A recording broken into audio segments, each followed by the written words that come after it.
Ed! Hi everyone, it's nice to see all of you guys. Nakapag-video ko din after how many months?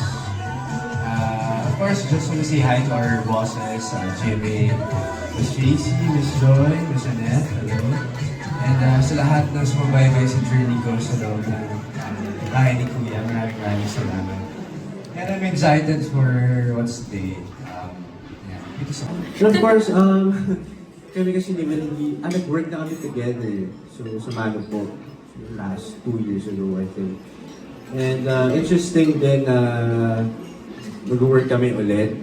And now, yung question mo is with Bianca naman. Alam ko marami nag-aabang. Yeah, so, tinitain natin yung opportunity niya. At let's see kung ano yung mangyayari. But for now, sabihin ko yes. At hopefully, pag-pray niyo po ako. Pag-pray niyo po yung career ko, of course. Kasi maraming marating at sana kayarin ko.